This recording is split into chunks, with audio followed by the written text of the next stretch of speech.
Sir Vamsi గారు, వంశీ ఇది అంటే కింగ్డమ్ ఈ స్టోరీ అంటే గౌతమ్ దిన్నూరి ఇది ఫస్ట్ చెప్పింది రామ్ చరణ్కి అంటున్నారు కదా, ఆ స్టోరీనా లేకపోతే ఇది వేరే స్టోరీ సార్? ఇది వేరే స్టోరీ అండి. మొత్తం చరణ్ గారికి చెప్పింది ఈ కథ కాదు. ఈ కథ కాదా? సో ఇంకా ఒక 15 days అయితే మళ్ళీ మీరు ఇంకొక సినిమా రిలీజ్ చేయబోతున్నారు.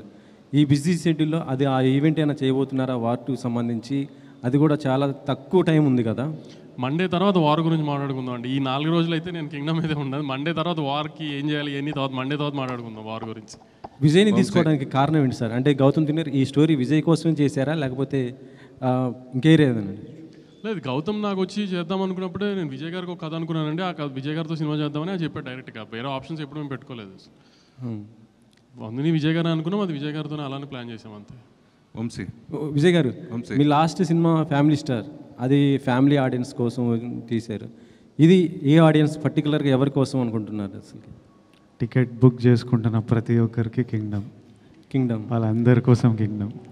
యుద్ధం ఎవరి కోసం, ఎందుకు చేస్తున్నారు? ఏ యుద్ధమైనా ఫ్యామిలీ కోసమో ప్రేమ కోసమో లవ్వే ఉంటుంది రూట్ కాజ్. మన ల్యాండ్ కోసమో మనం పుట్టిన మట్టి కోసమో ఫ్యామిలీ కోసమో లవ్ కోసమో ఇదే ఉంటుంది. హిస్టరీలో ఏ యుద్ధం తీసుకున్నా దీని గురించే ఉంటుంది. ఇది కూడా అలాంటిదే.